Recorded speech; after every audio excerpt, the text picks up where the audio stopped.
Sa usaping ito, bali hati ang opinyon ng mga kababayan natin, maging kami naman, ano? Kasi may isang kababayan tayo na nagpost sa kanyang parang Facebook, parang short, parang ganon, na sinasabi niya doon na yung pagpapatayo ng bahay sa Pilipinas ay hindi dapat priority ng mga nandito na sa Canada dahil darating daw ang panahon na uuwi tayo pero matanda na. Binigyan niya pa nga ng pagsasatao, halimbawa yung kaso ni Victoria daw na parang umuwi na at matanda na nga na nakauwi at kumbaga syempre yung panahon na yon ay kaunti na lang ilalagi sa daigdig at kumbaga hindi mo rin may enjoy. That's the point. Ganyan din yung isang pagsasatao niya na ganun din ang kinahinat na nagtrabaho ka, nagpagod ka, and then magpapatayo ka ng bahay, pakadugo at pawis mo, parang ganon, pinuhunan mo. Pero hindi mo naman na-enjoy dahil nandito ka pa sa sa Canada. Talagang ang focus mo ay nandito pa sa Canada nga, no? So, ano ba yung opinion natin with regards to this dahil tayo ay may proyekto sa Pilipinas? Alam na nakararami dahil sa mga vlog na natin na meron tayong pinapatayo sa Pilipinas na bahay. oo, at medyo matagal na nating proyekto ito, unti-unti yung pagpapatayo natin, ano. At binanggit mo nga doon sa sa nakarang vlog natin na nagpatayo nga tayo ng bahay doon unti-unti, Sa Pilipinas. So, ayun nga, nagpapatayo nga kami sa Pilipinas ng bahay nga paunti-unti lang. Kasi mahirap naman pong bibiglayin, di ba? Lalo na nga kung nandito nga tayo sa Canada, marami rin naman talagang kailangan i-priority na kumbaga mas mauna pa kaysa doon sa Pilipinas na kailangan gawin, kasuhin, parang gano'n. So, ibig sabihin, yung pagpapatayo natin sa bahay ay hindi naman talaga apurahan. Yun yung ibig mo sabihin. Kumbaga hindi namin siya inaapura yung pagpapatapos ng bahay sa Pilipinas kasi meron din naman kaming priority talaga dito pa na inaasikaso, parang gano'n. So ang ginawa kasi namin, so hindi namin talaga pinagsunod-sunod yung pagpagawa ng bahay. Although, kaya talaga namin natapusin na sana. Ang kaso, ang inisip ko kasi, kung ipapatapos ko yun, at the same time, na nagpapaalaga ako kasi noon about sa pregnancy. So, mag-undergo kasi ako ng IVF. So, malaking pera yung talagang gagamitin ko rin. So, hindi talaga siya birong pera.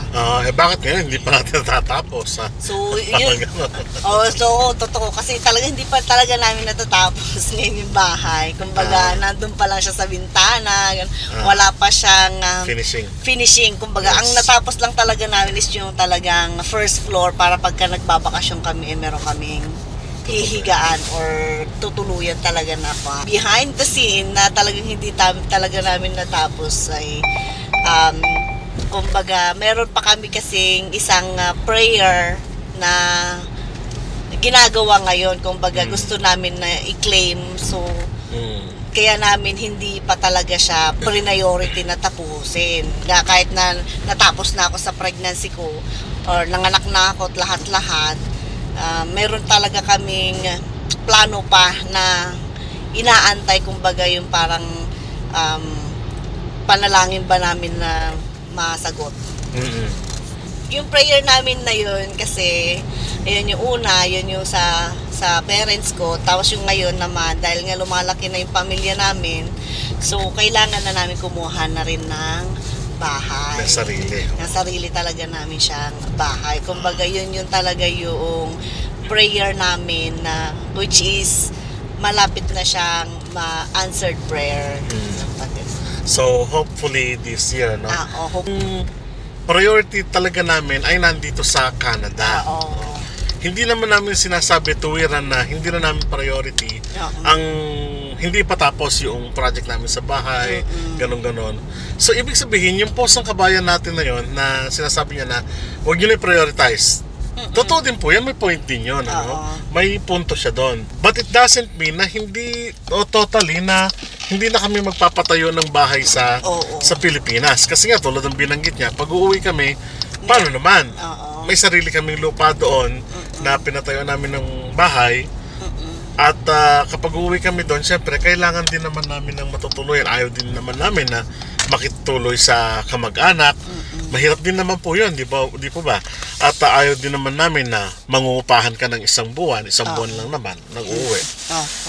So, ibig sabihin na kaya chill yung pagpapatayo namin ng bahay doon sa Pilipinas at hindi namin talaga inaapura, no? Kung halimbawa, meron kaming talagang excess na pera, alam namin pwedeng disposable, kumbaga, doon sa bahay, yun ang ipaprioritize namin doon sa savings na yun. Kaya nga, napakahalaga at you have to save and save para sa ganon, ma-expand mo yung mga proyekto mo sa buhay, no? Pero yung, kung tutuusin, sabi niya doon, tatanda ka na at hindi mo na magagamit yung hindi mo na may enjoy. I doubt it kasi nung nasa Pilipinas kami, hindi pa tapos yun pero nai-enjoy namin yung bahay na pag nandun ka, meron kang komportableng tutulugan, hindi ka nahihiya na gumalaw kasi nga hindi ka nakitira sa ibang bahay o hindi ka nakitulog para kasi sarili mo yun eh. So hindi natin alam kung ano yung pananaw ng iba, di ba? Tama. Talagang iba-iba talaga yung kaisipan ng ibang tao. So, hindi naman namin na sinasabi na magpagawa kayo or ano. So, hindi magpagawa. Or hindi kayo magpagawa. Nasa inyo pa rin talaga yun kung paano nyo talaga siya gusto na gawin. Parang gano'n. So, ibig sabihin nun, yung punto sa mga kababayan natin, hindi natin pwedeng hagkaan. No? Kasi nga, bumabase din kami sa karanasan namin. Halimbawa kami, may tita kami na since 1970s pa, sila Tita Sita and Tita Carmen, na talagang unti-unti bungalow house sa sa mga taga Nueva Ecija, mga kababayan natin yan. Ang nanay ko po ay taga Nueva Ecija. So umuwi po sila doon yearly, kaya nung nakapagtapos na yung kanilang mga anak, pero noon pa man daw, bago sila, nung kanyang asawa na si Tito Glenn, ay na-acquire na nila yung lupain na yun. Nakuha na nila yung lupain na yun. Talagang pinurso na nila. So nag-start na sila mag-foundation doon.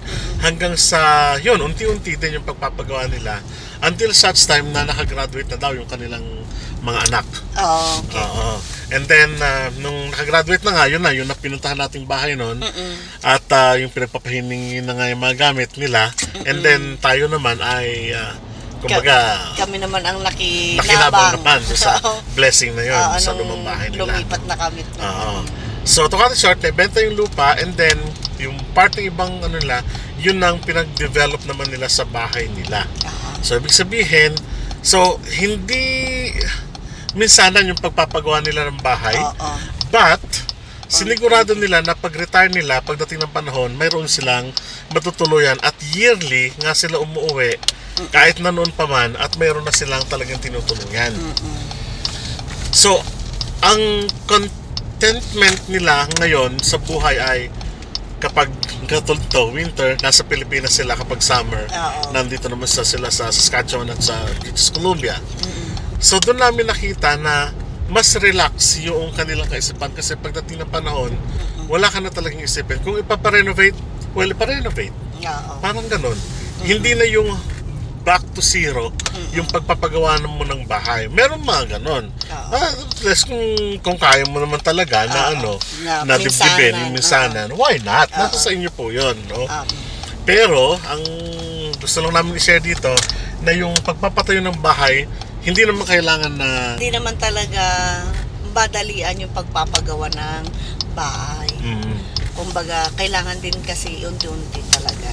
Kasi mahirap naman yung aapurahin mong magpagawa ng bahay, although hindi naman talaga kaya sa budget, lalo na yung mga expenses natin dito.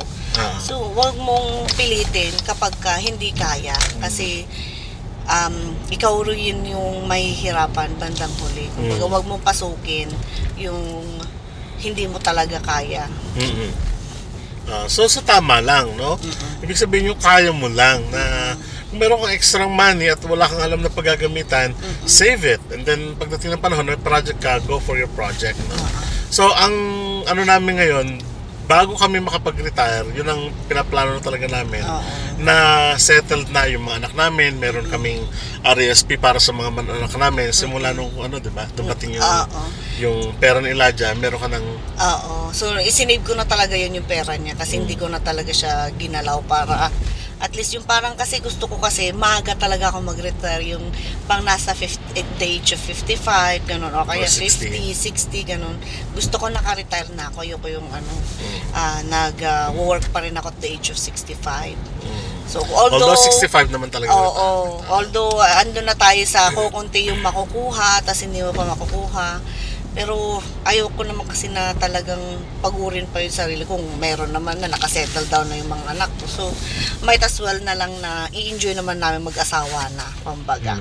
Kumbaga pasya-pasya so ibig sabihin, pagdating ng panahon, hopefully we're praying din na settled na pagdating ng panahon. Kaya nga ngayon pa lang inuunti-unti na namin yung mga project namin sa Pilipinas na nasa ayos na, para at the age of ng ganito chill na lang, relax na lang. Relax Hindi darating din yung panahon na talagang meron pa ring problema.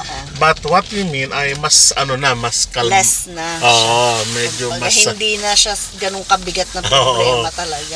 Na mag-acquire ka pa ng lupa, although thankfully meron kaming namana ng lupa, pero ibig sabihin na develop na at nabigyan na natin ng justice yung bahay namin, parang ganon. At uyuwi na lang. Although talagang may repair, may magkakadamage, mag-repair. Pero ibig sabihin, urit-urit na lang yun, unti-unti na lang yun. Unlike doon sa panahon na, kailangan ko pang kailangan pang magpatayo ng bahay, kailangan pang ayusin lupa, para mga ganon. Whereas, yung sinimulan mo ngayon, sabi nga ng isang company, kailan ka dapat ba magtanim? Ang sabi doon, 20 years ago dapat, nung 20 years ago nung ikaw nagtatrabaho na, parang ganon yung concept nila. So nakuha namin yung ganung kaisipan na kailan ka pa gagawa ng mga project mo kung hindi ngayon. Although ang sa amin nagpa-project kami yung kung meron kaming disposable money at kung meron kaming talagang extra. And aside from that, sinesecure din namin, halimbawa yung future namin, sa trip namin talagang kailangan naka-budget lahat. And of course, yung sa baby namin, dapat meron kaming binibigay na tinatapatan naman ng government. So, ganon yung yung kaisipan namin in terms of project ng bahay sa Pilipinas. No? Hindi namin tahas ang sinasabing huwag kayong magpagawa ng bahay ninyo sa Pilipinas. Hindi namin sinasabing gano'n. Hindi rin namin sinasabi na magpagawa kayo ngayon na. Nasa inyo po kakayahan yan, hindi ba? Nasa decision nyo po yun kung gusto nyo po magpatayo or hindi.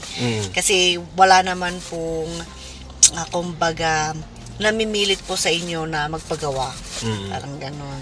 Siyempre po kung talagang nandito na talaga yung mindset nyo at talagang dito na kayo gusto talaga tumanda or gusto nyo talaga pumunta sa mga care home pagtanda, well, nasa inyo po talaga yun. Kasi kami kasing mag-asawa o kahit sa mga kapatid ko, ayaw talaga namin na dito rin kami tumanda. Kumbaga, gusto talaga namin uuwi kami na Pilipinas, i-enjoy din kahit pa paano. Although hindi natin alam yung future, pero hopefully ganun yung maging plano. Although sabi nga namin kuminsan, paano yung mga anak namin? Talagang dito na sila mamumuhay, parang ganun. Pero ang ibig sabihin po kasi namin doon ay hanggat kaya pang magta-travel, uwi ng Pilipinas, balik dito, uwi ng Pilipinas, balik dito. Ganun po ang magiging kumbaga mentality.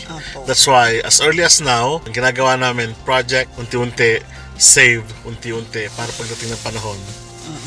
Tapos pag namamasyal, tabi-tabi din ng konti para every summer nakakapasyal, hindi lang puro trabaho.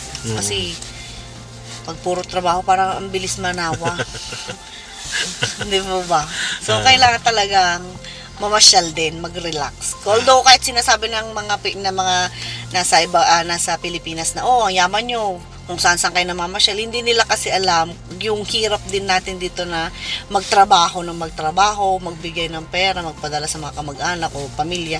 Ganun, hindi kasi nila alam yun yung ginagawa natin dito. Kasi nga madaling sabihin na, oh, tama na, dito nga tayo sa Canada. Pero hindi po nila alam na ganun, kung baga parang dollar lang din, yun, ganun din naman yung ginagastos natin. Hindi So, naman ibig sabihin, parehas lang. Oo, nagbibigay ka, nagsisave ka rin para sa iyong sarili, sa mga, kung ano man, yung mga needs and wants mo, no? So, sa Makatwid po, nasa inyo po yan kung magpapatayo po kayo ng bahay or hindi. Kung gusto nyo manirahan dito, dito kayo mag-focus, nasa sa inyo po yan, ano? Yes, Pero sir. sinare lang po namin, yung sa amin, We're happy yung po. part namin na bilang mag-asawa, bilang nagpa-plan din pagdating ng panahon, ano. So hopefully ay nakakuha po kayo ng ideya sa ating pag-uusap ngayon. So maraming salamat at kita-kita po tayo sa mga susunod na vlog.